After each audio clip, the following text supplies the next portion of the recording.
Pela fé cristã, a última ceia foi a última ocasião em que Jesus se reuniu com seus apóstolos para compartilhar o pão e o vinho antes de sua morte. O cálice que ele usou naquela noite foi motivo de veneração dos primeiros cristãos e de cobiça por parte de muita gente. Era preciso preservá-lo. Seriam os Cavaleiros Templários os guardiães secretos do cálice da última ceia? Eles conheceram e visitaram a América antes do descobrimento de Cristóvão Colombo? Teriam sido as minas do México e do Peru a fonte de sua grande riqueza em ouro e prata?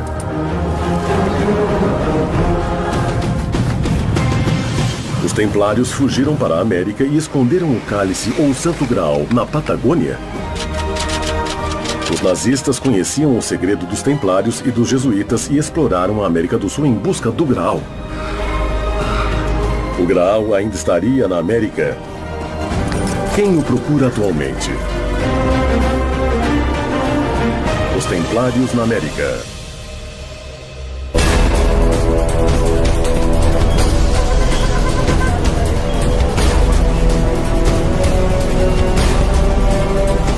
Estaria o Santo Graal, o Cálice de Cristo, na América? São muitos os que buscaram por décadas o tesouro dos Templários, o Santo Graal. Os nazistas buscaram o Santo Graal em lugares variados do mundo, inclusive nas Américas. A campanha de propaganda nazista se alimentou de uma série de objetos vindos da antiguidade, buscando na Idade Média o elemento diferenciador da Alemanha frente aos outros estados europeus.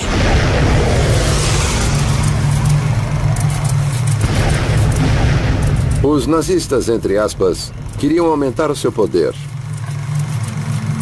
Por isso queriam o Santo Graal e buscavam a lança de Longinos também. Uma coisa complementa a outra, já que um é símbolo masculino e o outro feminino. O Graal é um símbolo feminino. Queriam porque eram símbolos de poder ou porque achavam que poderiam lhes dar mais poder. Alguns afirmam que os nazistas estavam convencidos de que o Graal estava na América. Muitos vinculam Hitler à busca ao Santo Graal e alguns pesquisadores confirmam essa teoria. Mas existe uma investigação em particular que se concentra na busca ao cálice sagrado na América Latina. Há um grande interesse em encontrá-lo porque supostamente o Santo Graal tem poderes místicos que, dependendo de como são manipulados, podem trazer o bem ou o mal. Por isso, tanto interesse de muitas seitas de encontrá-lo. Existem muitos lugares onde dizem que o Graal está. Mas vários pesquisadores dão a América como o destino verdadeiro. Sabemos que Hitler e o nacional-socialismo tinham enviado pessoas ao mundo todo procurando a lança de Longinos e o Santo Graal. E isso os levou à América muito antes dos fins da década de 1930. Os nazistas seguiram os passos dos templários porque consideravam que o cálice sagrado era muito mais que um objeto antigo. Para eles, o Graal seria a chave para o nascimento de uma nova humanidade. Mas nem todos têm a mesma teoria sobre ele. A palavra Graal ficou famosa a partir do ano de 1190, quando um poeta e escritor francês fez uma obra de teatro e disse que ficavam num Graal as hóstias consagradas do cristianismo. Foi Robert Baron que relacionou precisamente o Graal ao cálice utilizado por Jesus Cristo na última ceia e que posteriormente José de Arimateia utilizou para recolher o sangue de Jesus Cristo no momento da crucificação. José de Arimateia, que era o dono físico do Graal, porque era dono da casa onde foi feita a última ceia, decide fugir. Ele é uma das pessoas mais próximas de Jesus e se encarrega, segundo a tradição evangélica, do sangue que sai do corpo e de lavá-lo, segundo o ritual judaico, e depositá-lo. Dizem desde então que José de Arimateia o levou oculta e secretamente para um lugar não especificado na Britânia da época.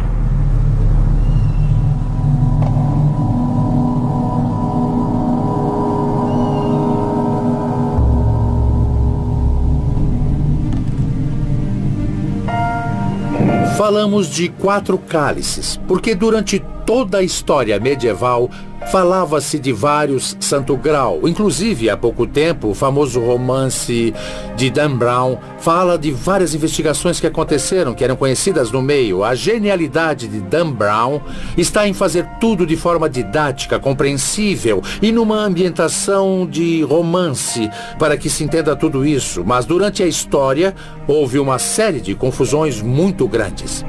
Durante séculos, a história do cálice, ou Santo Graal, foi transmitida de geração em geração, alimentando o mito e, acima de tudo, o mistério. Muito mais adiante, uns anos depois, um inglês faz uma obra famosa e justamente nela fala sobre o Santo Graal. No relato José de Arimateia e a História do Graal, escrita por Boron, Jesus, já ressuscitado, aparece para José de Arimateia e entrega o Graal a ele para que ele leve à ilha de Britânia e construa lá a primeira igreja cristã em Glastonbury. Lá também deveria ser criada uma dinastia de guardiães cavaleiros para manter o Graal a salvo. Seriam os famosos Cavaleiros Templários os sucessores dos primeiros guardiães do Graal?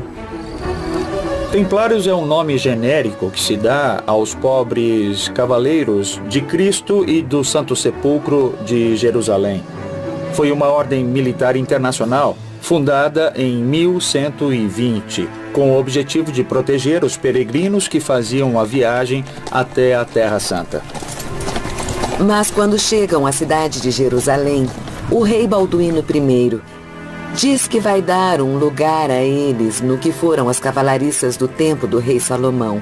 E daí em diante eles adotam o nome de Templários. Templários porque vão viver no Templo de Salomão. Os Templários tinham direito sobre suas conquistas na Terra Santa e podiam construir fortalezas e igrejas próprias, o que deu grande independência e poder a eles. No ano de 1118, surge na Europa uma ordem monástica com o propósito de cuidar dos lugares santos, de cuidar das cisternas e abastecimentos de água para os peregrinos que chegavam aos locais sagrados. A finalidade principal dos Cavaleiros Templários sempre foi e continua sendo a de guardar o Santo Graal. Inicialmente, a ordem é criada com 9 cavaleiros. Até esse momento, os 9 cavaleiros não estavam constituídos legalmente como uma ordem. Mas esses 9 cavaleiros ficaram utilizando a ordem do templo durante 15 anos. E não, eles não protegeram os peregrinos. Coisa nenhuma. Dizem que a Ordem do Templo rapidamente obteve sua fama e poder graças a todas as suas riquezas. Em dado momento, o dinheiro, as riquezas que os templários chegam a ter é tão grande que eles criam o primeiro banco que a humanidade vai conhecer. Em consequência, o que vem a partir da segunda metade do século XI é um intenso processo de monetarização da economia e a introdução de metais preciosos na economia europeia. De tal maneira que no território mediterrâneo se inicia um crescimento do comércio e com ele o desenvolvimento do capitalismo mercantil, como vamos conhecer no século XV. Foi uma descoberta assombrosa para a humanidade porque foi a primeira vez em que ninguém teria que transportar valores através de rotas e de passagens, tornando os roubos impossíveis. Com uma ordem de pagamento expedida pelos templários, era como se o dinheiro tivesse passado de um banco para o outro, como fazemos atualmente através das redes de internet. Com isso, os templários, que tinham domínios em toda a Europa Ocidental, mas cuja zona privilegiada de atuação era precisamente a Terra Santa, vão se tornar, digamos, intermediários importantes dessas redes de comércio. Assim, eles ganharam algum privilégio sobre as rotas comerciais e, em consequência, se beneficiaram da chegada de metais preciosos. Em consequência, por um outro lado, esses metais preciosos podiam ser revertidos em seus próprios domínios. A Ordem do Templo conseguiu obter um grande poder econômico e em muito pouco tempo criando ao seu redor uma grande intriga sobre a origem de sua riqueza. O pesquisador Alejandro Vega Osorio sustenta a teoria de que a riqueza dos templários vinha de um novo continente e chegava em um porto secreto. O porto de La Rochelle era um poderoso porto militar secreto que a Ordem Templária tinha nas margens do Atlântico, na França. Esse porto concentrava todas as negociações templárias. Todos os caminhos convergiam para esse porto onde não entrava ninguém. Mas era nesse porto que chegava a prata que vinha da América, prata que saía do Paraguai, já processada em forma de lingotes, e era embarcada no porto de Santa Catarina, no Brasil. E a América ainda não tinha sido descoberta. Quando a ordem foi fechada no ano de 1307, muitos templários que fugiram da fogueira pegaram esses barcos. O mito e a lenda também dizem que alguns desses barcos podem ter vindo para a América. Se os templários transportaram prata da América, significa que eles podiam ter conhecimento do continente muito antes que Colombo descobrisse. Mas será que eles chegaram seguindo rotas de velhos conquistadores, como os vikings? Os vikings chegam à América entre os anos 982 e 986, liderados por Eric o Ruivo. Pouco tempo depois, no ano 1000, seu filho Leif Erikson chega às terras continentais e funda algumas colônias no que hoje é o Canadá e o norte dos Estados Unidos. Existem evidências de que os vikings visitaram a América fundando colônias no norte da América e fizeram incursões até o centro e o sul do continente. Segundo o pesquisador José Lídio Andraça, os vikings tiveram uma forte presença em todo o continente americano. Mas existem evidências sobre isso nos mapas europeus da época? Fala-se da existência de um mapa conhecido como Mapa de Vinland. É um mapa-mundi viking do século XIII, onde se pode ver uma massa de terra no Atlântico chamada de Vinland. E nos diz que ela foi visitada no século XI por exploradores. Esse mapa provaria que Vinland seria nada mais que a terra que conhecemos hoje como América. É importante perceber duas coisas nos vikings. Primeiro, que não eram conquistadores. Não chegam ao Peru, não chegam à América, não chegam a lugar algum como conquistadores, mas como migrantes e só. Alguns especialistas, como José Riquelme, têm a teoria de que os templários seguiram os passos dos vikings, usando suas rotas até o continente americano. Bom, tiveram comunicação com a América e desenvolveram uma série de travessias comerciais. E nessas viagens, a Ordem do Templo os acompanhou. E não se esqueça que essas viagens à América tinham um propósito principal.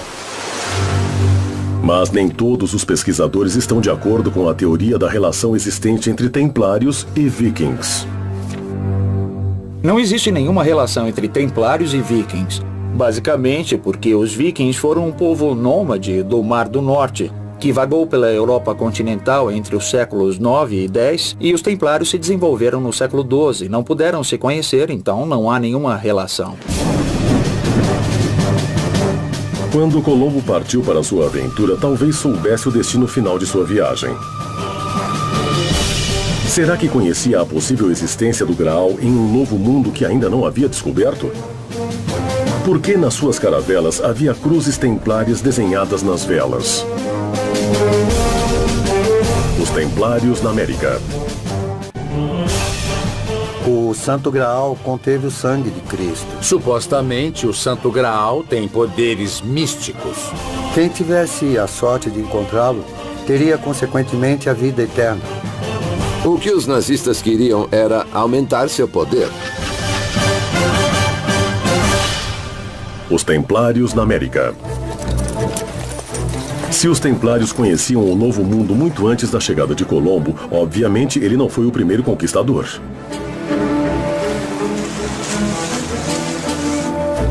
Era por isso que havia cruzes templárias desenhadas nas velas dos barcos de Colombo? Ele esperava chegar a um reino templário?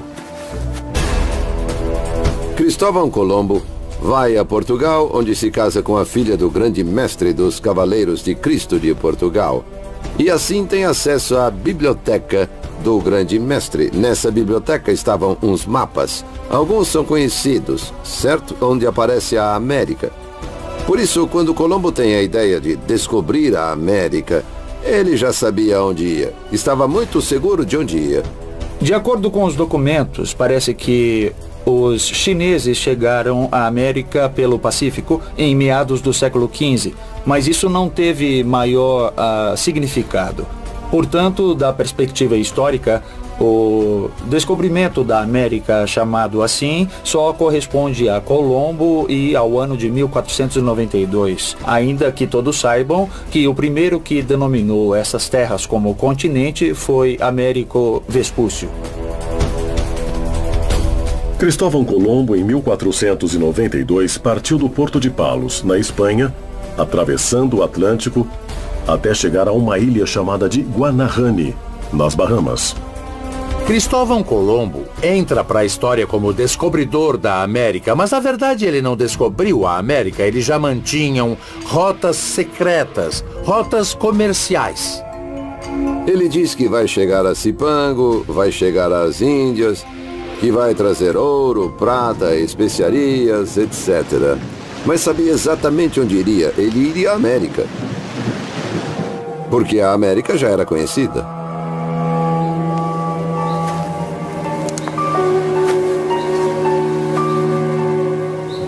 Dizem que Colombo seguia os templários e por isso colocou cruzes templárias nas velas de suas caravelas.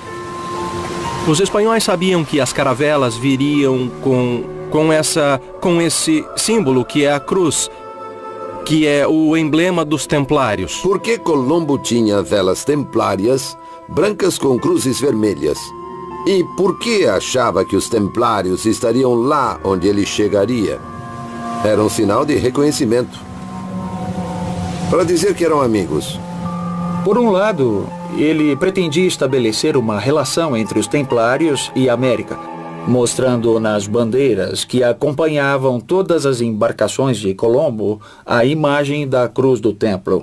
É uma cruz que se identifica perfeitamente e diferencia a ordem de outras, como a de Santiago, como a de Caravaca ou a dos Hospitalários. Mas isso não significa que houvesse templários nas embarcações de Colombo. Se as cruzes funcionavam como um sinal de reconhecimento aos habitantes originais, isso quer dizer que outras culturas podem ter chegado muito antes e imposto seus símbolos. Se isso aconteceu, deveria haver evidências de sua presença antes do descobrimento da América. Em todas as comunidades indígenas existem referências a gente branca que ensinou, inclusive, o conceito do que é a cruz para os pré-hispânicos. Quando chegaram os espanhóis, eles não foram recebidos com surpresa. Eles os esperavam. Segundo os pesquisadores José Lídio Andraça e Alejandro Vega Osório, seguidores dessas teorias polêmicas, uma das coisas que mais assustaram os conquistadores espanhóis foi que os índios não estranharam ao ver os cavaleiros armados. Alguns foram encontrados na península de Yucatán, que contavam uma lenda que narrava que uns homens brancos chegaram em suas margens em grandes barcos. Mas quem eram esses homens brancos? Qual seria a sua origem? Vários estudos realizados por um grupo de pesquisadores indicam que os vikings chegaram ao continente americano vindos da Dinamarca no ano 900 d.C. Entre os que apoiam essa teoria estão os pesquisadores Fernando Martí e Alejandro Vega Osório, que afirmam que os vikings desembarcaram primeiro no Golfo do México e se dirigiram ao sul, por terra, para Tiwanaku. Ullmann chega por volta de 900. Ele chega no Peru, se estabelece lá, começa o Império de Tiwanaku, cuja casta-chefe, a família-chefe, são os vikings. Eles duram até o ano de 1250, quando são destruídos militarmente pelos araucanos. Antes dos templários, houve muitas correntes imigratórias na América que seguiram até o sul. Os templários puderam chegar porque existia um império viking dinamarquês em Tiwanaku. O difusor da teoria sobre a presença templária na América foi o oficial nazista e SS francês Jacques-Marie de Maillet. De seus livros se tira grande parte das hipóteses que hoje seus seguidores tentam provar. Jacques de Maillet era meu pai. Ele chegou à Argentina em 1946. Era antropólogo, biólogo, honoris causa em medicina no Canadá e estudou durante muitos anos, mais de 30 anos, a influência que os homens brancos tiveram nas civilizações europeias até chegar ao homem branco na América, digamos. A teoria de Jacques de Maillet se concentra na presença viking e templária no Paraguai, revelando em seus estudos antropológicos a origem de uma forte cultura mestiça entre os nativos e os homens brancos europeus. Ele vai ao Paraguai porque, além de ter contato com membros do governo paraguaio, ele tinha dados da presença de vikings no Paraguai. Nessa área, gente do exército tinha encontrado um lugar que podia ser parte de um túnel ou de uma tumba que fica na entrada de uma montanha. Existia um cemitério viking nessa área.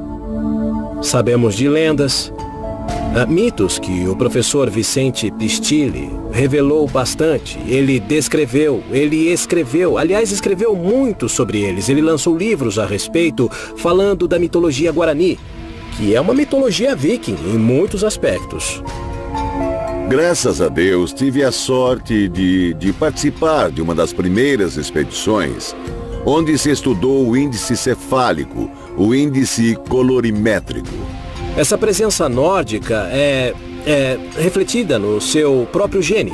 Esses nativos são diferentes do resto, são barbudos, característica própria dos nórdicos, têm aspectos ou características nas mãos, na coroa da cabeça que os deixa diferentes, bem diferentes dos malásios e polinésios. Inclusive, muitas vezes, se vamos pelo interior do país, nós encontramos com nativos loiros e barbudos que nós olhamos e dizemos, mas espera aí, esse aí é um viking de tamanho pequeno, com certeza. Se considerarmos a presença viking na América e temos pistas dos templários na Europa sobre a existência de americanos, talvez tivessem que existir então vestígios templários na América.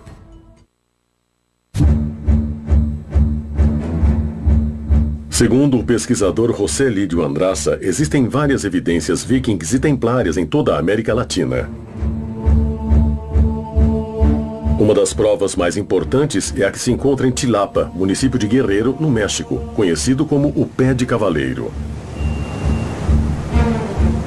Na região da montanha de Guerrero, onde estamos, em Tilapa, encontramos evidências de que os vikings, para sinalizar as rotas que eles percorriam pelo continente americano, imprimiam pegadas humanas sobre as rochas. Se essas provas forem verdadeiras, nos revelam uma forte presença templária e viking na América. O importante nessas pegadas é que estão viradas todas invariavelmente para o norte. Jacques de Maillet nos diz no seu livro que Colombo chegou depois, se referindo a elas como sinais de que os templários passaram por essas terras pelo continente americano. Essas descobertas de ruínas e vestígios nos revelam que existiu uma forte presença viking e templária no México. Isso indicaria que a ordem tinha muito interesse nesse novo continente. Mas o que eles buscavam? O objetivo final era a criação de uma nova ordem mundial? Podem ter transportado o Santo Graal da Britânia para o México para esse fim ou buscavam outra coisa nessas terras? Os Templários na América. Por que Colombo tinha velas templárias? E por que achava que os templários estariam lá onde ele chegaria? Dizem que Colombo seguia os templários e por isso colocou cruzes templárias nas velas de suas caravelas. Antes dos templários, houve muitas correntes imigratórias na América. Os templários, para sinalizar as rotas que eles percorriam pelo continente americano, imprimiam pegadas humanas sobre rochas. Os templários na América. O Graal estaria nessas terras da América? Ou as incursões por essas terras estariam relacionadas a outro interesse da ordem? Não existe nenhuma referência em datas que nos indique que o Graal foi transportado ao México pelos templários. Portanto, se o Graal está na América e ele está na América, nós temos que buscá-lo e talvez mais próximo do que nós pensamos. Existem algumas versões que se referem ao traslado do Graal ao continente americano. Fala-se na Argentina. Foram encontrados elementos que indicariam o claro poder econômico que tinham os templários e que revelariam um importante segredo relacionado a um mineral retirado desse continente: a prata. Muitos pesquisadores asseguram que os templários buscavam na América esse mineral muito valioso para a Europa. A exploração do ouro é coisa de muito tempo, e isso não foi só um resultado da presença viking e templária, que já era conhecida. O mistério está em de onde tiravam a prata, de onde extraíam a prata, que era cunhada e circulava na Europa. A Ordem do Templo na América cunhava a prata e usava esses caminhos. O Peabiru, que era o caminho que os vikings utilizavam para poder transportar a prata e o ouro das minas da Bolívia até o Atlântico. Segundo as investigações do antropólogo Vicente Pistilli, a Rota da Prata nascia nas minas da Bolívia, descia até o sul dos rios, chegando ao Paraná e ao Rio de la Plata, para atravessar o Atlântico até um porto estratégico na costa norte da França chamado La Rochelle. Os templários participaram de todo o processo de desenvolvimento do capitalismo. Desde o século IX, a Europa assiste a um crescimento econômico impulsionado por um aumento demográfico e por um crescimento na produção de cereais. A partir dos templários, podemos dizer que se cria o banco no mundo, os primeiros bancos que vão existir no mundo. E por que isso? Porque a partir de um concílio ecumênico, eles vão ter poder de aceitar dinheiro. A prata era um meio adequado à transação. Por isso se diz que os templários buscavam a prata. Segundo conta o pesquisador Pistilli, os incas do Equador imprimiam prata em moedas com apenas uma face. Eles adquiriram esse conhecimento na Europa. Os caminhos eram muito perigosos nessa época e os templários tinham guardas em cada 24 horas de caminhada. A prata era um mineral muito escasso. Nem na África, nem em toda a terra conhecida naqueles tempos, existia a quantidade suficiente para que os templários manejassem suas transações econômicas. Você não tinha dinheiro, não era em espécie. A espécie era depositada no lugar de saída, se davam aos templários e eles te davam uma letra de câmbio. Uma das descobertas mais importantes sobre o manejo da prata e o adiantado sistema financeiro dos templários foi feita pelo pesquisador da SS, Jacques-Marie de Maillet. Entre as descobertas feitas pelo meu pai no Paraguai, e que para ele é de muita importância, porque encerra toda a pesquisa que tinha feito sobre a viagem dos templários à América antes de Colombo, foi quando ele encontrou uma fundição de prata. Não sabia o que era aquela canaleta até que um engenheiro informou que é onde ela fica quando ela é fervida, quando a prata está quente. Aí ela produz uma espuma e tudo mais. E a prata era fundida e transformada em lingotes para poder ser transportadas nos barcos como lastro. Entre as descobertas dele há um molde de terracota de barro cozido, que é exatamente do mesmo tamanho dos lingotes que depois, em algum momento, se descobriu que eram os lingotes da prata que os templários levavam para a Europa. Construíram várias catedrais em todo o continente. Seu poder econômico superava o do Papa. Os templários, como eram grandes construtores e tinham uma grande experiência, chegavam trazendo seus construtores. Traziam pedreiros, maçons. Na realidade, a tradução de maçom é pedreiro. Traziam porque pertenciam também à Ordem Templária, esses construtores que na Europa tinham construído todas as imensas catedrais. Os recursos saíram de algum lugar. E esse era o grande segredo, que foi guardado, naquele tempo, a rota comercial de toda a prata. Tinham permissão para emprestar a juros altos que chegavam até a 50% ao ano.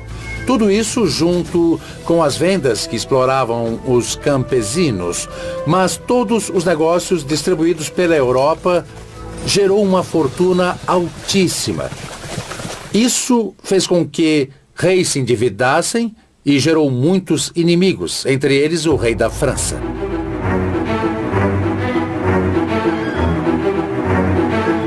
Ao alcançar um grande poder, eles conseguem fazer com que várias ordens religiosas que existiam comecem a vê-los com maus olhos. Também o poder político na França, nessa época, começa a rivalizar com eles, por terem criado uma espécie de Estado dentro do Estado.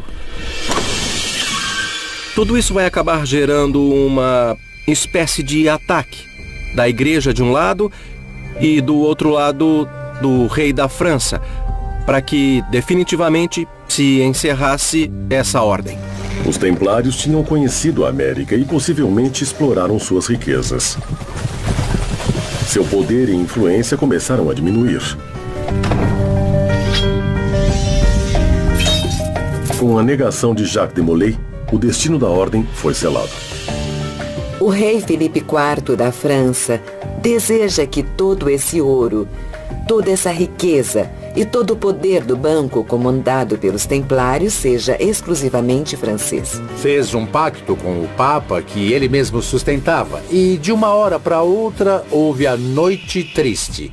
A sexta-feira, 13 de outubro de 1307, quando os templários foram aprisionados. Num dia determinado, no mesmo dia, na mesma hora, foram tomados todos os castelos templários da Europa, as abadias templárias da Europa, os fortes templários da Europa e, no mesmo ato de assalto, prenderam o mestre da ordem templária, o famoso Jacques de Molay, e 49 veneráveis mestres. Levam-nos presos, fazem um julgamento de inquisição e acusam os templários de atos demoníacos e de obter seu dinheiro de modo sujo. Por isso, mais tarde, não vão à forca, mas a uma fogueira pública para morrerem. E dizem que o rei da França ficou com todo o dinheiro da ordem. O Papa Clemente morreria 3 meses depois, e o rei Filipe 10 meses depois de executado Jacques de Molay. A monarquia francesa, encabeçada por Filipe o Belo, expropriou os bens dos templários e, na verdade, teve uma terrível surpresa. É que as arcas da Ordem do Templo estavam vazias ou, de qualquer forma, as quantidades eram poucas. Isso não significa que o tesouro tenha desaparecido ou tenha sido transportado magicamente à Antártida, ao Paraguai ou ao México. Apenas não havia dinheiro nas arcas públicas.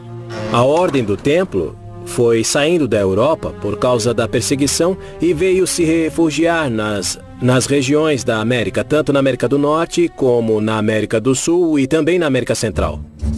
Um dos responsáveis pela teoria sobre a presença do Graal na América é o pesquisador Alejandro Vega Osorio. O serviço de inteligência templário era muito bom. Sabia com antecedência que aquilo iria ocorrer. Antes que os guardas do rei da França fizessem prisioneiros os principais hierarcas templários, eles já tinham fugido com tudo que estava guardado, tudo que era chamado de tesouro templário. A Ordem dos Cavaleiros do Templo desapareceu da face da Terra tão rápido quanto apareceu. Mas há dúvidas com respeito à sua extinção. Alguns acreditam que eles tinham preparado sua fuga para fora do continente europeu. Segundo a teoria do pesquisador Alejandro Veiga Osório, os Cavaleiros do Templo tinham fugido para o Novo Mundo e, ao fazê-lo, transportaram o Santo Graal. Os Templários na América. A presença templária no México tinha o único objetivo de extrair a prata e o mercúrio. A partir de um concílio ecumênico, eles vão ter poder de aceitar dinheiro. Tinham permissão para emprestar a juros altos. Gerou uma fortuna altíssima. O rei Felipe IV da França deseja que todo esse ouro, toda essa riqueza e todo o poder do banco comandado pelos Templários seja exclusivamente francês. Fez um pacto com o Papa que ele mesmo sustentava e os Templários foram aprisionados. Os Templários na América. Os Cavaleiros Templários se refugiaram no Novo Mundo quando caíram em desgraça na Europa, ocultando aqui seus tesouros, entre eles o Santo Graal.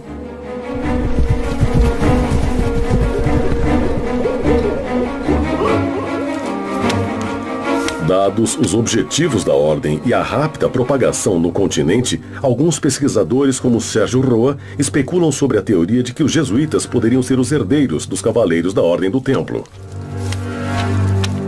A relação entre jesuítas e templários pode ser vista em alguns pontos diferentes. Por um lado, se tratam de ordens que, sendo reconhecidas pela Igreja, têm uma série de atribuições especiais. Sabe-se perfeitamente das grandes quantidades de terrenos, de imóveis e de riquezas que conseguiram em muito pouco tempo, tanto os templários como os jesuítas, na América principalmente. Santiago do Chile, Chile. A Companhia de Jesus foi oficialmente fundada, autorizada pela Igreja Católica no ano de 1540, apesar de que 7 anos antes Inácio de Loyola já tinha imaginado. Nós sabemos que as companhias dos jesuítas seguiram o mesmo esquema da Ordem do Templo e vieram posicionar suas companhias exatamente aqui na América do Sul. Sabemos das pesquisas, das explorações, das escavações que faziam. Acreditamos que a Companhia de Jesus foi a sucessora legal da conhecida Ordem do Templo, a ordem que foi gerada no Templo de Salomão.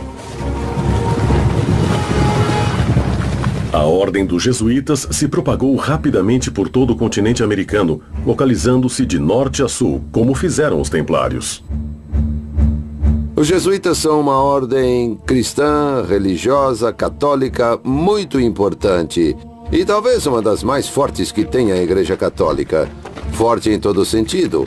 Forte em sentido espiritual, em sentido intelectual, no sentido de sua formação.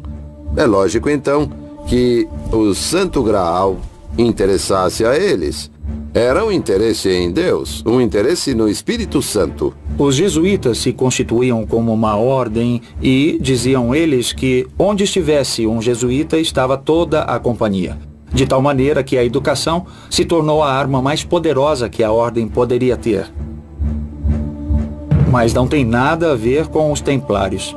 Existe um livro que vincula a América aos Templários e à Ordem Jesuíta chamado Typus Mundi, editado em 1627. O Typus Mundi é um texto que consiste em uma série de desenhos feitos pelos jesuítas. Uma das coisas mais curiosas em relação a esse livro é que na primeira lâmina encontramos o fundador da Ordem dos Jesuítas de pé num mapa correspondente à região da América do Sul. É um livro curioso de alquimia do século XVIII, que contém uma série de lâminas que vão explicando os pecados.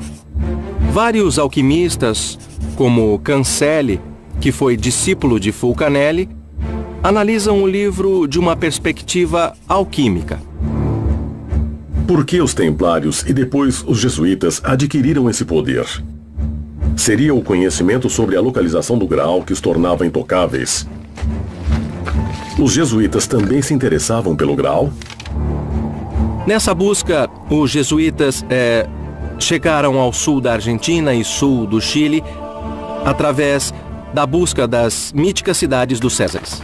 Os templários tinham conhecimentos metalúrgicos muito avançados para a sua época e, segundo dizem alguns pesquisadores, os jesuítas os herdaram. Uma suposta prova desse poderio metalúrgico dos jesuítas é a manipulação de um suposto meteorito, o VEAS 01, encontrado no Chile.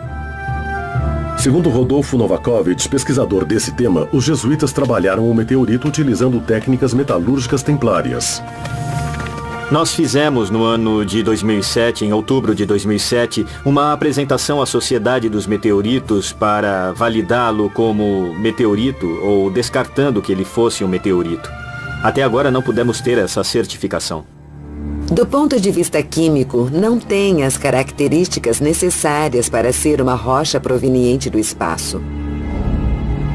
É praticamente um pedaço de ferro puro, ou seja, tem uma concentração de níquel muito baixa. Não é compatível com as rochas terrestres nem extraterrestres. E ainda há o magnetismo. A rocha é fortemente magnetizada, o que contradiz a teoria dos aços. O meteorito VEAS 01 foi encontrado em um terreno que até 1767 foi parte da fazenda La Olleria, propriedade dos jesuítas da colônia. Os jesuítas alemães foram os que trouxeram as técnicas alemãs de metalurgia. Existem 2 orifícios dentro do VEAS 01 que não tem uma explicação lógica. Dá uma impressão de que se utilizou algum elemento, algo de alta temperatura para extrair partes. Mas, bem, pode ser que tenha sido utilizado como base para extrair o metal e usá-lo em outros utensílios. Parece que na época só os jesuítas tinham capacidade suficiente para extrair material desse meteorito, para manipulá-lo e fabricar o que chamam de cálice de caleira.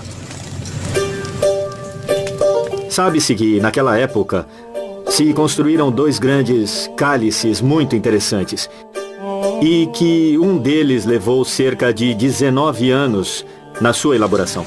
Mas por que tiveram tanto trabalho? Qual seria a importância desse cálice? Eles fabricavam um cálice e sobre ele gravavam as coisas que queriam manter entre um sacerdote e outro. Mas depois de ser trabalhado durante 19 anos com o material extraído do meteorito VEAS 01, dizem que o cálice foi protagonista de uma história estranha e desapareceu. Nunca mais se soube dele. Como e por que desapareceu? Alguém poderia estar interessado em conhecer o segredo gravado na superfície oculta? Que dado importante poderia estar escrito no cálice?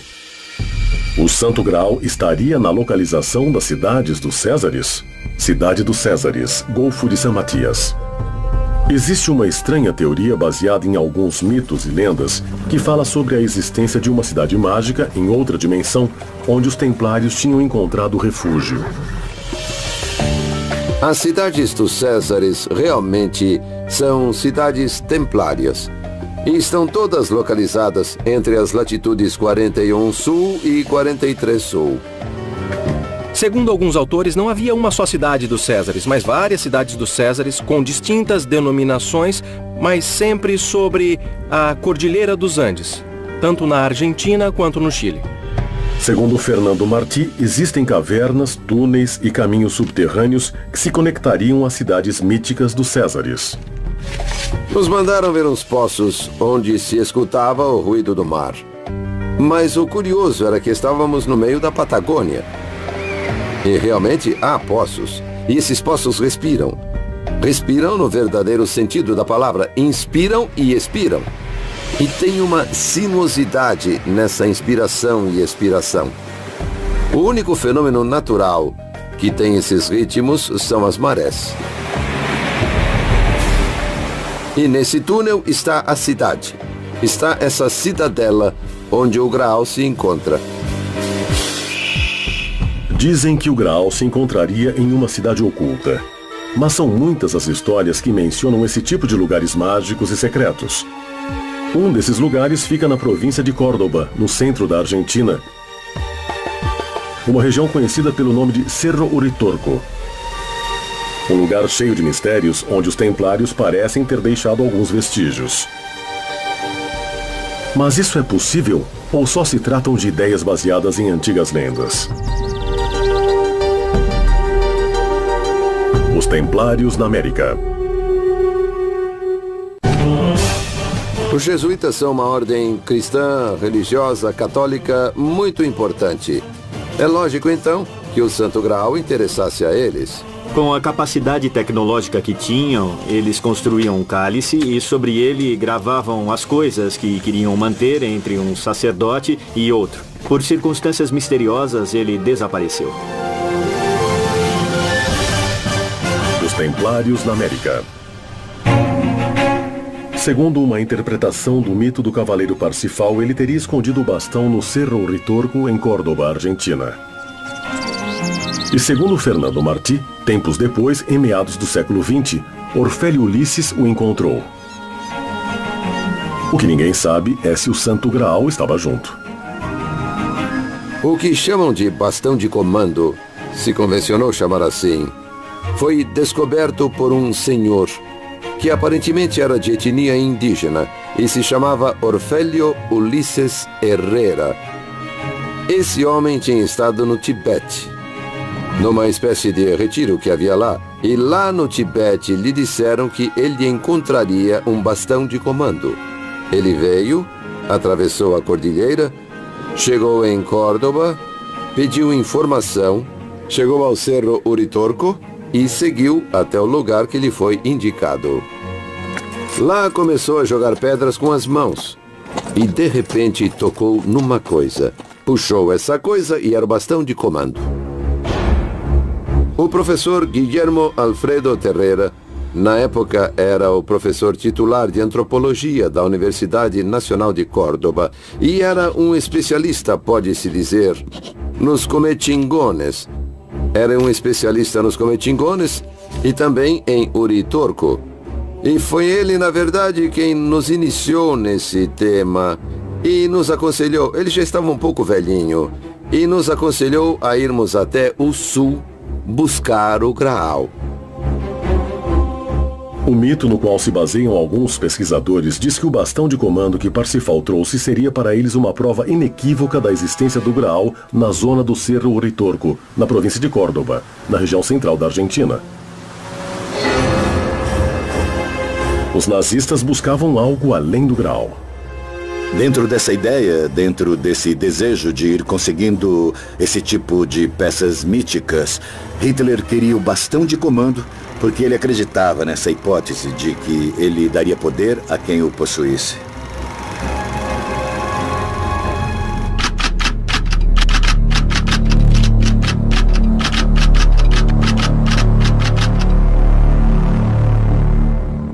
Existe a especulação em alguns círculos de que os nazistas conheciam o segredo dos templários e dos jesuítas e exploraram a América em busca do Santo Graal. O Império Alemão estava formado por diferentes reinados e principados que constituíam o Sacro Império Romano-Germânico, de tal maneira que a constituição do Estado moderno alemão teve que se fazer buscando elementos e sinais de identidade comuns a todos esses principados. Por isso Hitler lança uma campanha para buscar tesouros medievais. Muito se escreveu, muito se falou, já houve muita, muita ficção e muitos filmes que brincam com a ideia de que os nazistas buscavam objetos que poderiam ser uma fonte de força, de poder. Eu diria que isso está mais no terreno das especulações.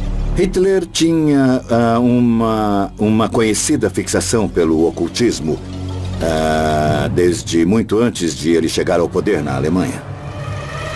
Isso deu a ele um tipo de obsessão em todo o período em que ele esteve no poder. E esses grupos, essas sociedades secretas, compartilharam de parte desse poder.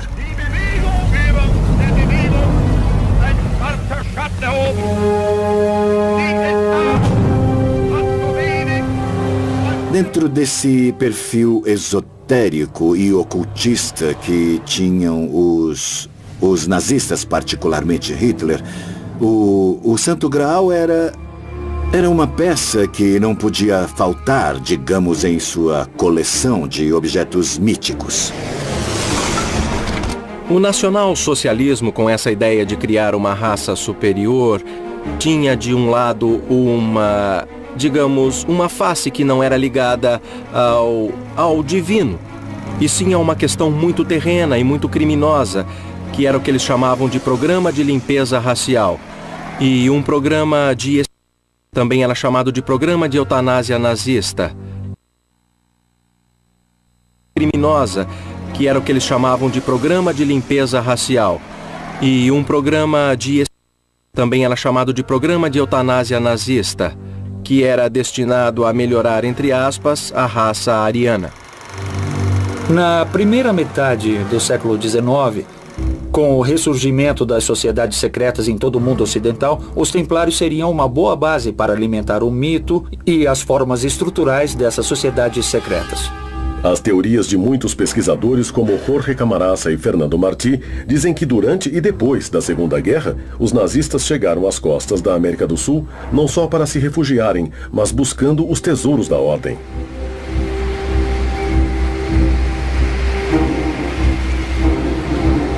Depois da Segunda Guerra, há um tipo de êxodo de criminosos de guerra e de nazistas em geral, mesmo os que não foram criminosos de guerra, principalmente para a América Latina. Sabemos que Hitler e o nacionalsocialismo tinham enviado pessoas ao mundo todo procurando a lança de Longinos, com a qual Cristo havia sido perfurado, também a Arca da Aliança, e tinham buscado o Santo Graal.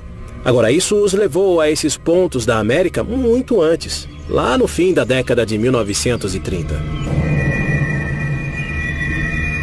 O senhor Heinrich Himmler, que era o chefe da SS, sabia que o Graal estava na Patagônia.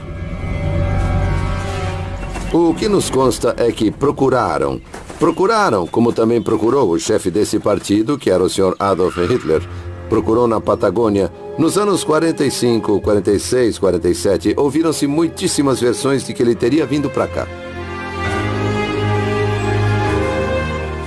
Alguns nazistas sabiam dessa hipótese dos templários na América. Há um caso paradigmático, que é o de um antropólogo, Jacques de Maillet.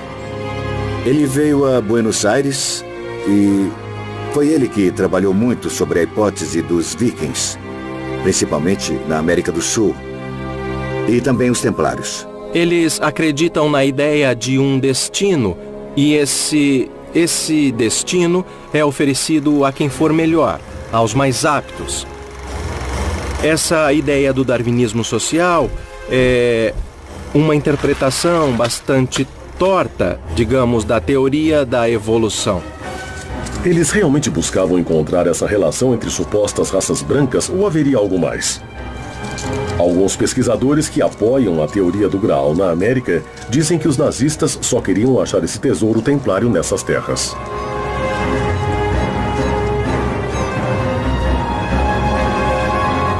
Os Templários na América.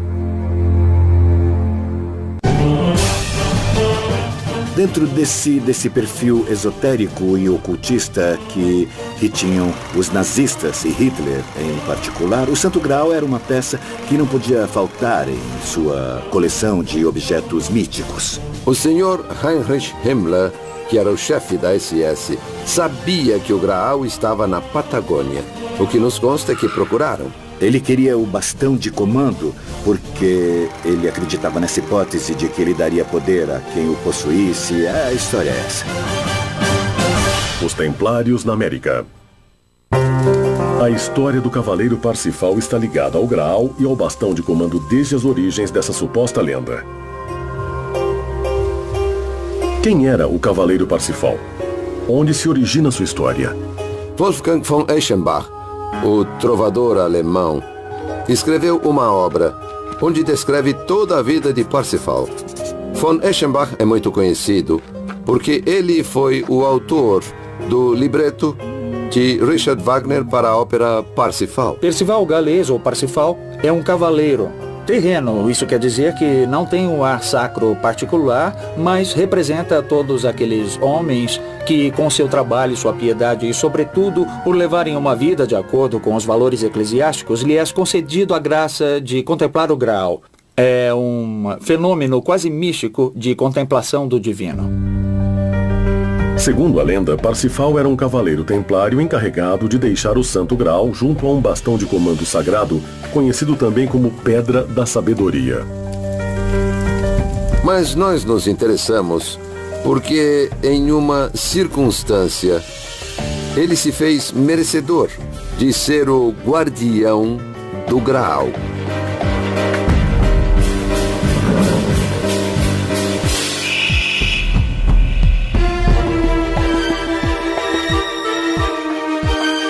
Não sabemos se Parsifal é uma pessoa, ou se são várias pessoas que têm o mesmo nome, ou se é um cargo que designa o encarregado do Graal, porque o encontramos no ano 700 e vamos encontrá-lo no ano 1300 também. Então, 600 anos não é todo mundo que vive. Segundo pesquisadores, Parsifal chegou a uma terra estranha e buscou o local para depositar sua preciosa carga: o Santo Graal e a Cruz dos Templários. Sua missão consistia em deixar esses elementos junto a uma pedra chamada de Bastão de Comando, nas cercanias do Cerro Sagrado de Uritorco, na província de Córdoba, na região central da Argentina. O Cerro Uritorco é uma área que tem anomalias magnéticas muito importantes. As bússolas dão voltas em falso no local e ele é conhecido desde tempos remotos como um centro religioso. Neste lugar teria sido depositado o Lapis Exilis, e dele se origina a história de Orfélio Ulisses e de Guilhermo Terreira, seu discípulo, que recebe esse bastão de comando. O bastão de comando que o mundo todo quis e ninguém conseguiu. E está nas mãos de uma família que é a família Terreira. Fora a obra do cavaleiro templário Parsifal, existe um antigo poema do Grande Livro do Graal, no qual esse cavaleiro também é protagonista e que narra sua chegada à costa de um novo continente. Existe um poema, além do de Reichenbach, que é o Grande Livro do Graal, ou Perlesbaus, que é outra forma de se pronunciar Parsifal. Nesse poema, o protagonista Percival pergunta ao navegante do barco que o está levando com o Santo Graal onde eles estão. O navegante diz: não sei, não conheço as estrelas. Eles mudam de hemisfério. E o barco encalha. O barco enche de água, dá uma parada, ancora, e na manhã seguinte está sem água. E aos pés do castelo, diz o poema, onde isso pode acontecer? Onde se pode ter uma maré tão forte que um barco chega navegando, ancora num porto e na manhã seguinte está sem água, na Patagônia, Argentina? É o único lugar onde há uma oscilação de marés tão grande, de até 9 ou 10 metros. Da noite para o dia, a costa fica sem água. A qual país Eixembá se referia como Argento? Se referiria realmente à República Argentina, um país que ficava num continente que no século XII, quando escreveu esse poema, ninguém havia descoberto?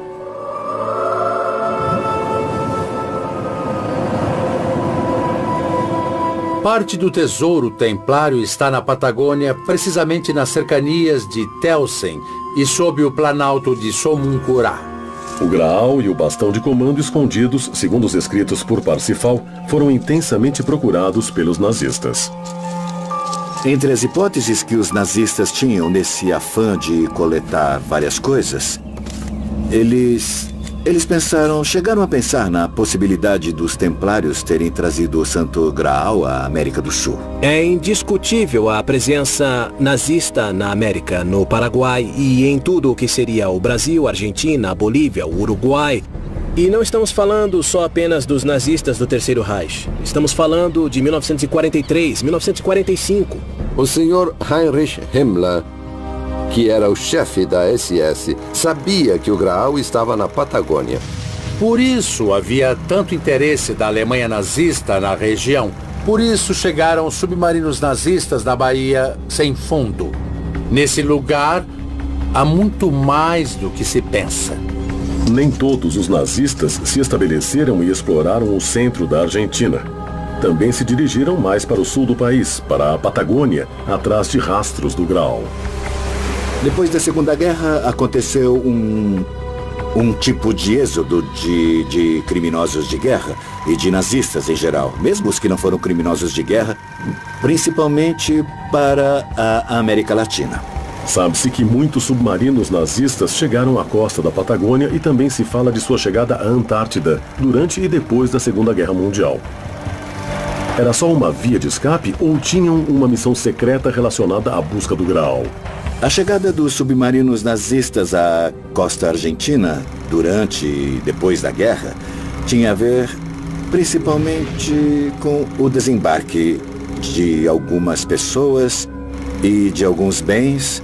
Essas tripulações decidem vir para a América do Sul, especialmente para a Argentina, onde sabiam que seriam bem recebidos, porque isso já tinha acontecido com os tripulantes do Drapspen em 1939, ou seja, chegavam a um lugar amigo, chegavam a um porto seguro. O caso da Patagônia é parecido com o caso de Córdoba, digamos, que oferecia lugares pouco habitados, afastados.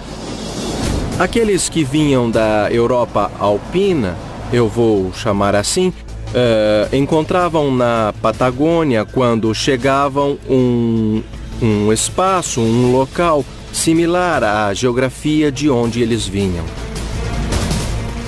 Depois da rendição alemã na Segunda Guerra Mundial, em 10 de julho de 1945, o submarino U-530 se entregou em Mar del Plata. E em 17 de agosto do mesmo ano, o submarino U-977. Há muitos documentos que provam a chegada dos submarinos. Há documentos da Marinha Argentina, há documentos das polícias das províncias, inclusive há documentos da Armada que falam em contatos de guerra, onde foram retiradas cargas de submarinos na profundidade. O que buscavam os submarinos nazistas na Patagônia? Há uma voz corrente que diz que há um Santo Graal na Argentina. Nós dizemos que é um dos 4, mas só falta mostrar. Por que tantos alemães nazistas se estabeleceram no centro, em Córdoba, e no sul, na Patagônia? Eles esperavam encontrar o Graal e o bastão num lugar cheio de símbolos e lendas templárias?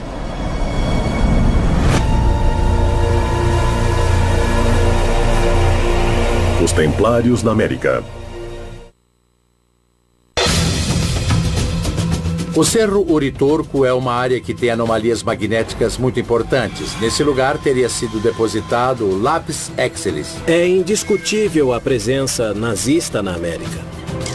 Eles chegaram a pensar na possibilidade dos templários terem trazido o Santo Graal à América do Sul. O senhor Heinrich Himmler, que era o chefe da SS, sabia que o Graal estava na Patagônia. Há muitos documentos que provam a chegada dos submarinos. Há uma voz corrente que diz que há um Santo Graal na Argentina. Os Templários na América. Os Cavaleiros Templários tinham fugido para a América do Sul com um objetivo claro de preservar o Graal em um lugar seguro e secreto. A última frota templária saiu de La Rochelle em 11 de outubro de 1307. Essa frota passou por Glastonbury, pegou carga lá, e ficou claro que quem estava em Glastonbury sabia que tinha de esperar uma frota com velas brancas e cruzes vermelhas. Então precisavam carregar as relíquias. Fizeram isso e a frota seguiu. A trajetória exata é para o sul, junto à costa da África, até a ilha de Cabo Verde. E aí cruzam a corrente, aquela que ficou famosa por Colombo. Eles cruzam até a Venezuela e de lá vão pela corrente quente do Brasil. Descem até a boca do Rio de la Plata. Do Rio de la Plata até o Golfo de San Matias que foi o destino final. E aí é muito difícil.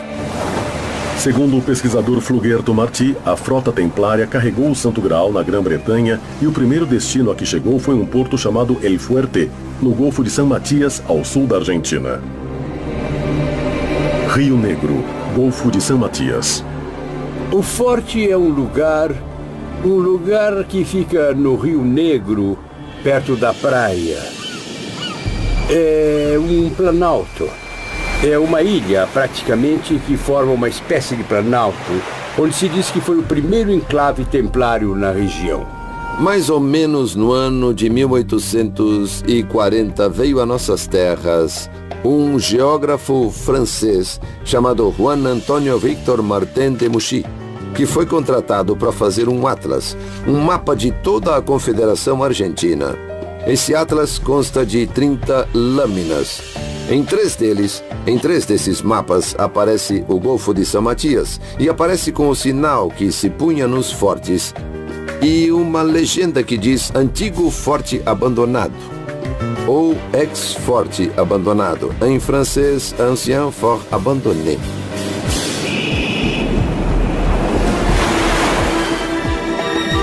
Trelew, província de Chubut, Argentina.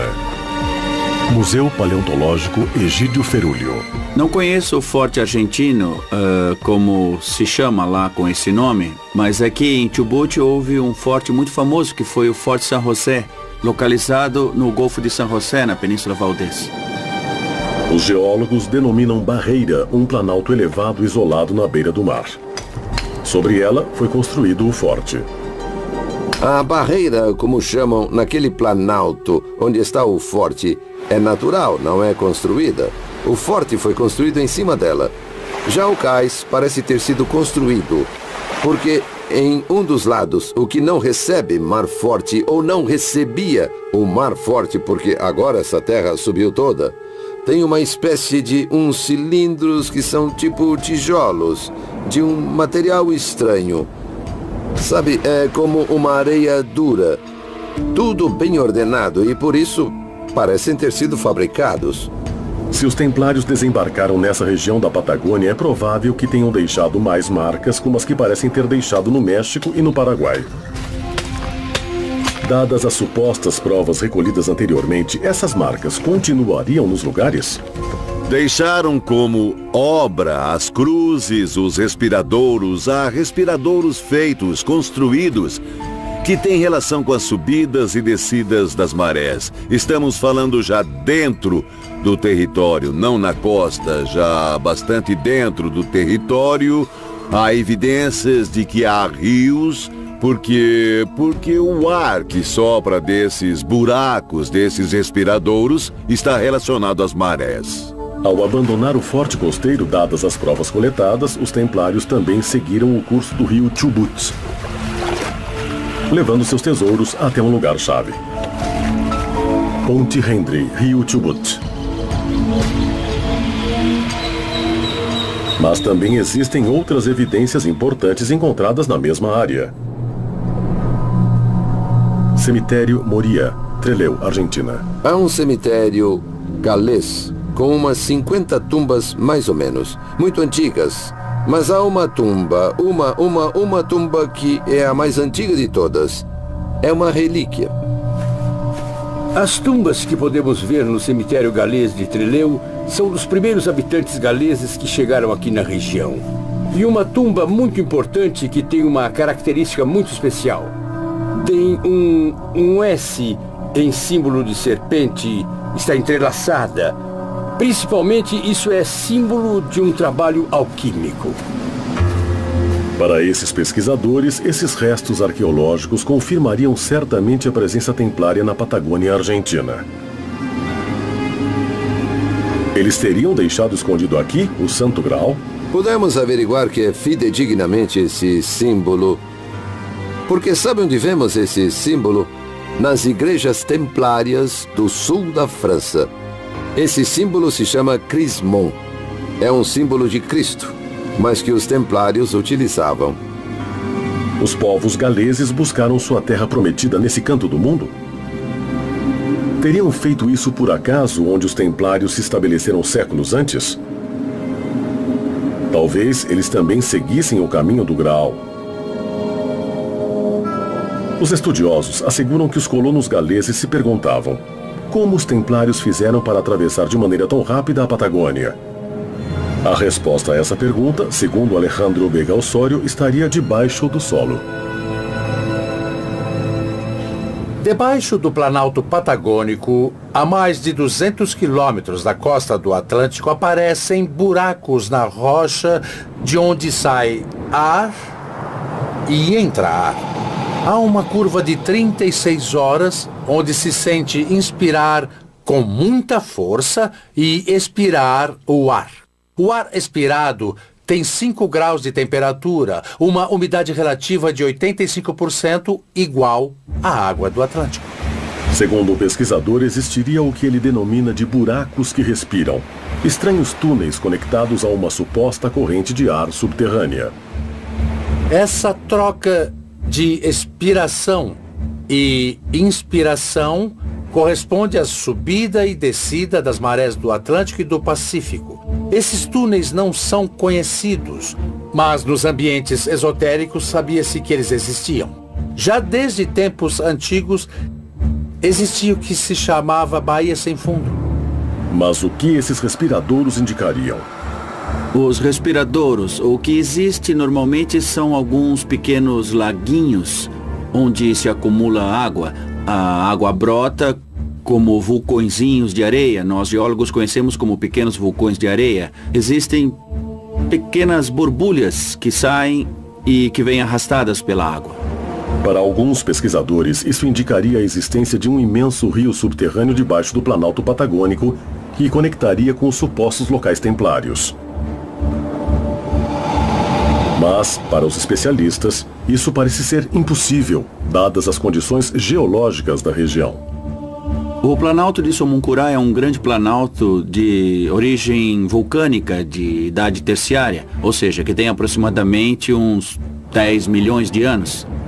E esse platô vulcânico se localiza na zona norte de Chubut e sul do Rio Negro e abarca milhares de quilômetros quadrados. Há um canal subterrâneo que une o Atlântico ao Pacífico, bem justamente entre as latitudes 41 e 43, que vai do Atlântico até o Pacífico e vice-versa, não? As águas subterrâneas não se unem de um oceano ao outro. As águas subterrâneas às vezes terminam internamente em bacias endorreicas e algumas drenam até o mar. Vemos como desaguadouros nas margens da costa, mas não vão de um mar ao outro. Há alguns pesquisadores que dizem que os misteriosos poços ao longo do Planalto de Somuncurá são a chave para encontrar o lugar onde descansa o tesouro templário. Esses poços respiram. Respiram no verdadeiro sentido da palavra, inspiram e expiram. E essa expiração e inspiração formam uma sinuosidade. O único fenômeno natural que tem esse ritmo são as marés. Checamos a temperatura e a umidade no Serviço de Hidrografia Naval de Buenos Aires e nos disseram isso está em contato com o mar.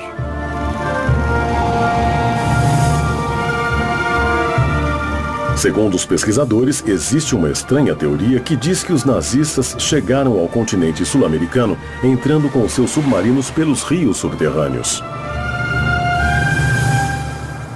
Existe água subterrânea, que é diferente. O curso da água subterrânea é muito comum, mas existe um grande mito que diz respeito aos rios subterrâneos. São rios subterrâneos que normalmente vemos na televisão, como vemos, por exemplo, nos filmes de ficção científica, onde mostram, ou até os livros de Júlio Verne, que falam de mundos subterrâneos. Na Patagônia e em diferentes partes do mundo, esses rios, como aparecem em nossa imaginação popular, não existem.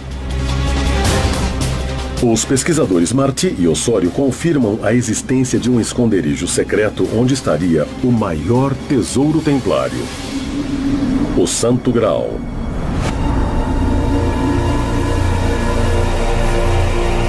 Os Templários na América. Esse forte é um planalto, onde se diz que foi o primeiro enclave templário que houve na região. O Planalto é um grande planalto de origem vulcânica. Os nazistas buscavam o Santo Graal na Patagônia, por isso chegavam submarinos nazistas na Bahia sem fundo. Nesse lugar há muito mais do que se pensa. Os Templários na América. Até onde a pista do rio subterrâneo nos leva na Patagônia? Quais são as pistas para se chegar ao Santo Graal? Esse lugar realmente existe? Na província argentina de Chubut, há um pequeno local chamado Telsen. Essa é a região da última morada do Santo Graal? Telsen é um vale que fica em Chubut, que significa o lugar dos ancestrais. E quem fundou esse lugar se chamava John Morley, muito parecido com Jacques de Molay, que foi o mestre templário. A cidade de Telsen é conhecida pelos glifos, formas e desenhos formados por uma cadeia de grandes pedras. Uma das provas mais fortes da presença dos templários na área são os glifos de Telsen, onde estão desenhados em pedra, vistos do ar com grande magnitude, glifos de 200 metros de largura com cavaleiros, espadas. Foram cobertos com tamariscos, com árvores, para que o local não pudesse ser escavado. Alguns membros da comunidade científica e especialistas em geologia põem em dúvida as teorias que falam na existência de cavernas ocultas e dos supostos glifos com figuras desenhadas na terra. A localização de Telsen é na parte sul do Planalto Somuncurá. Nessa região há pedras de diferentes origens e de diferentes idades. Há pedras de idades jurássicas, muito antigas, até pedras terciárias, de uns 8 ou 9 milhões de anos. Há pedras tanto de origem vulcânica quanto de origem sedimentar. Os cientistas continuam sem ter provas desses desenhos chamados de glifos na Patagônia.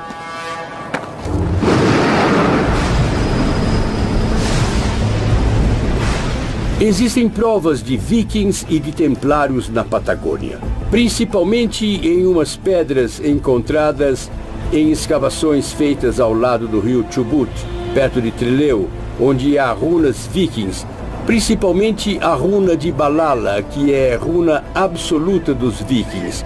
Está em todas as pedras. Essa runa se encontra implícita em todas as pedras encontradas.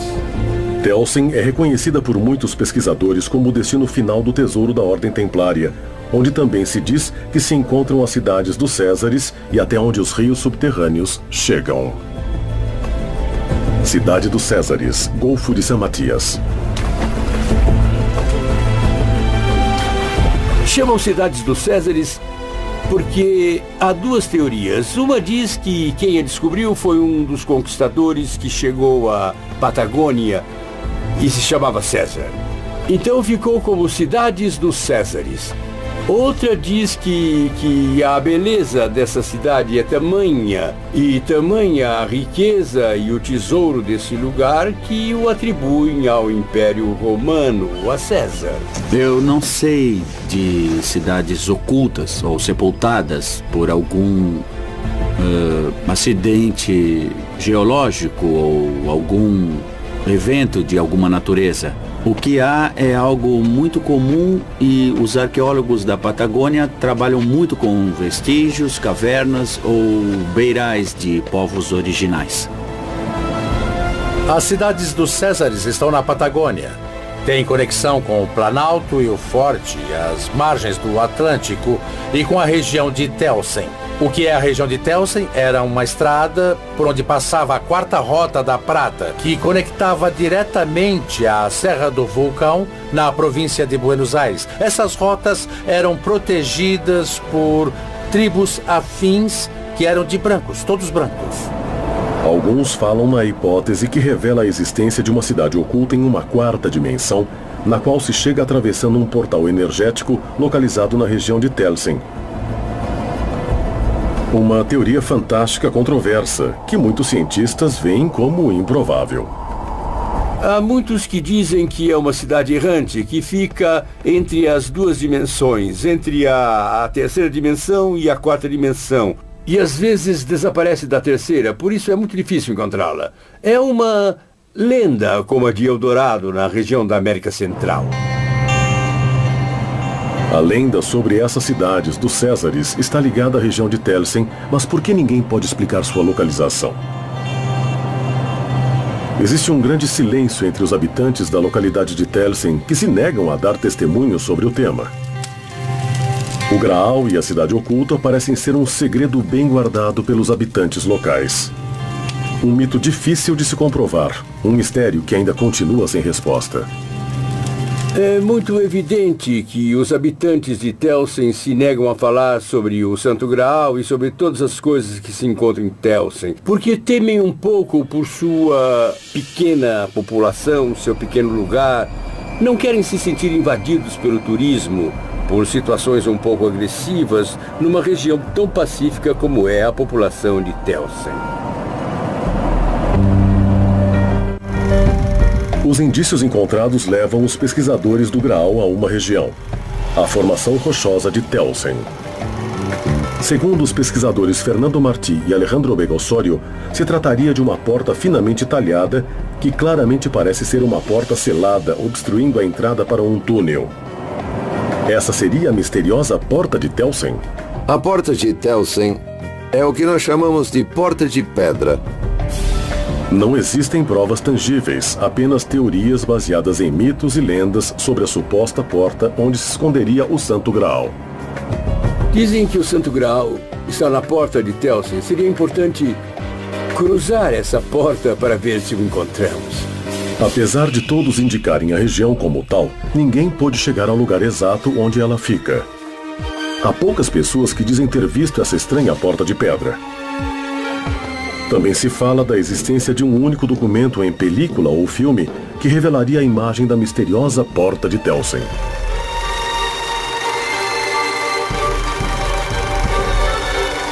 A porta em si é uma caverna que foi selada.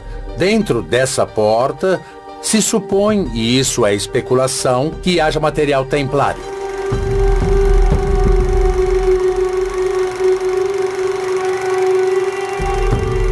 Normalmente onde há uma caverna, há mais de uma, e elas podem estar alinhadas.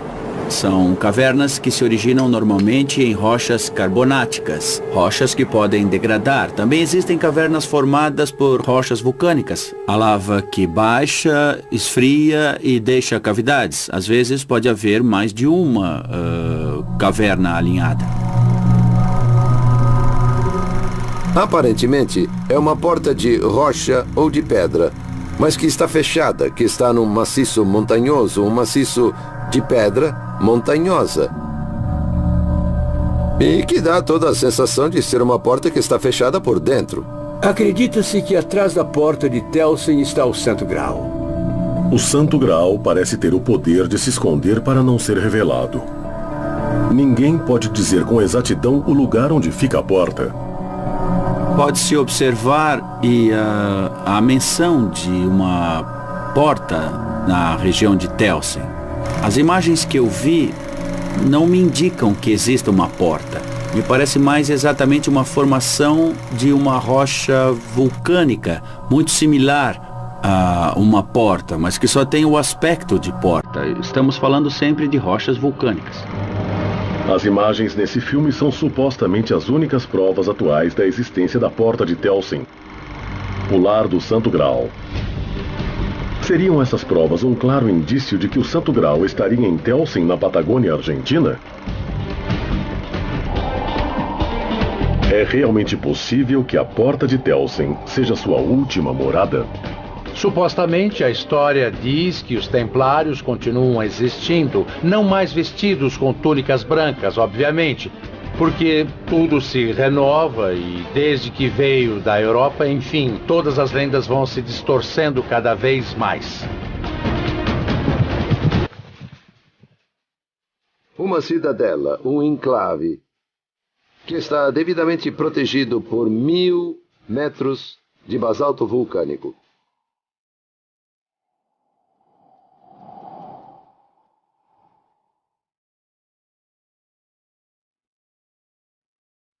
A Patagônia Argentina esconde um último segredo sobre o Graal.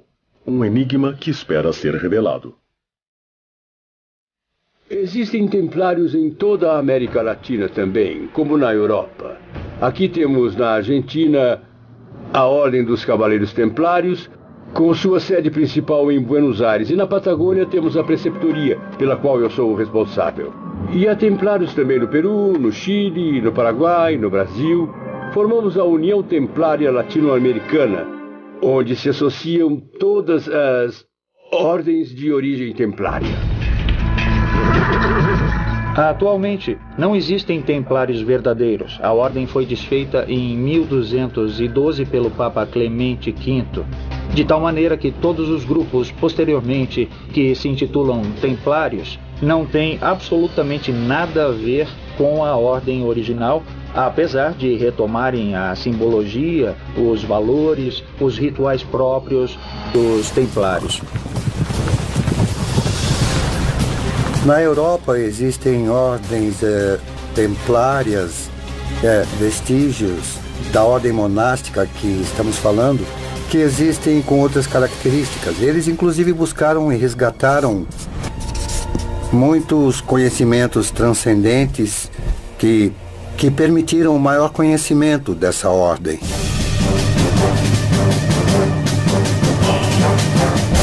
O Graal sabe se cuidar. Tata Dios é muito inteligente e soube se colocar onde não poderiam encontrá-lo, não poderiam destruí-lo, porque pode ter gente má que queira destruí-lo. Todas as pistas recolhidas pelos pesquisadores apontam para o continente americano como suposto destino do Graal.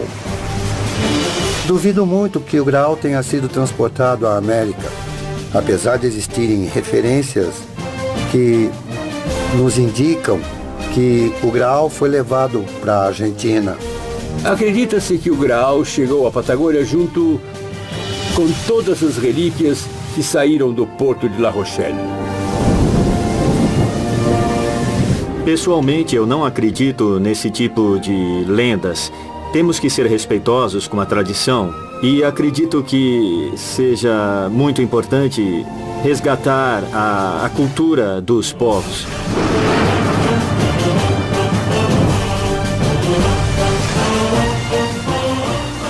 Parte do tesouro templário está na Patagônia, precisamente nas cercanias de Telsen e abaixo do Planalto de Somoncurá.